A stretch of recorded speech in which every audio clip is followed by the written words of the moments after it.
Boardroom, Chapter 11, Part B. As Gabe was surveying his army from his vantage point up on a tower, he felt a tap on his left shoulder. "What is it?" Gabe said, irritation in his voice. "Gabe, you gotta see this." It was Ulysses. "What? What? Can't you see I'm busy?" "No, no, you can't miss this. Pops is here." "Now?" "Yes, he is. He's right down in the middle of Fortress 13. You've gone blind, man. He's up on you four all day. Junior said so." "No, he's here." Ulysses grabbed him by the wing and pulled. "Okay, okay." Gabe followed the excited Ulysses. They flew to the west, and then they saw it. "What's that?" Gabe asked in acknowledgement. "Pops is in it and Junior in spirit." "Are they crazy? Bells will crush them." "Believe me, Bells has been trying all morning, but he can't penetrate it. There's some kind of magnification shield, because you can see them plain as day." As they stared into G1313 from its periphery, they saw a huge shimmering orb just off to the center of G1313. It was magnified to the point that every angel and angel eye could see into the orb as if they were right there with him. "Gabe, look, there's that old water ball, and look at all that trash around it." "Yeah, I hauled some of that junk in there a long time ago," Chance piped up. "What on earth are they doing?" Gabe said, mouth now agape.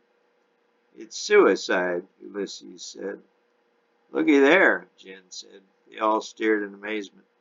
A golden star suddenly lit up the inside of the orb, and the old ugly water ball began to shimmer. The scene was magnetic to 30 billion angels, and they all stared in awe at the scene.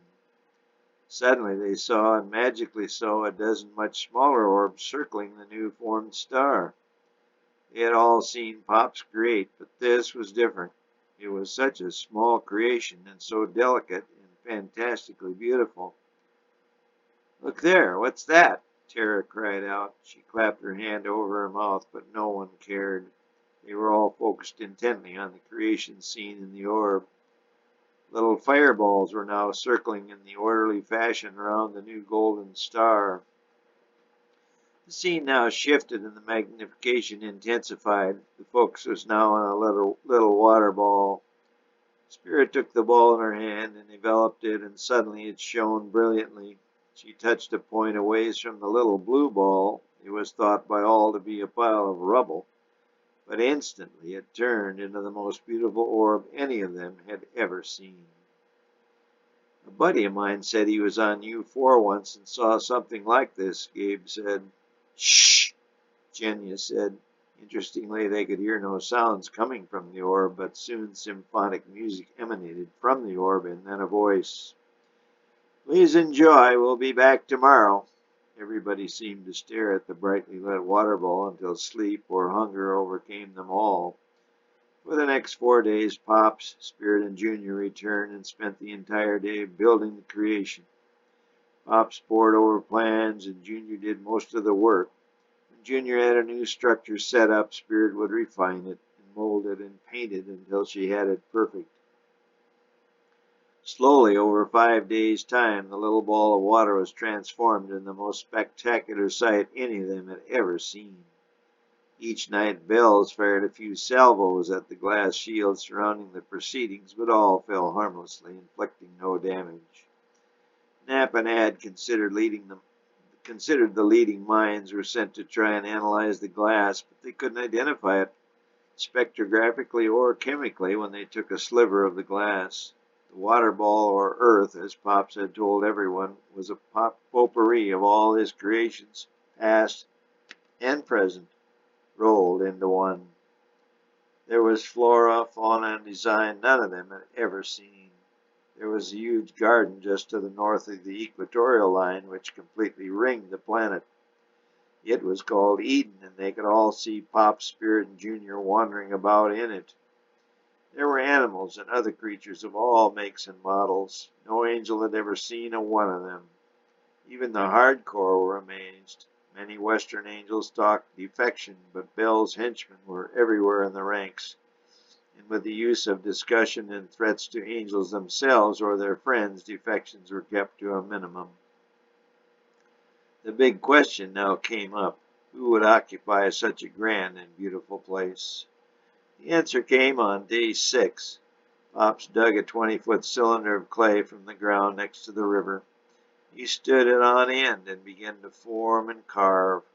All 30 billion pairs of eyes watched intently as Pops formed a head much like his own, then a face and a neck. Looks like one of us, a new band of angels. I bet he's going to make a new line and just eliminate all of us for insubordination, Gabe said.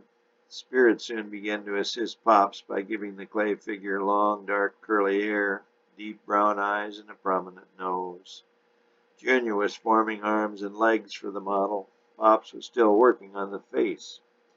One thing left to do, Junior said. She flapped her left wing.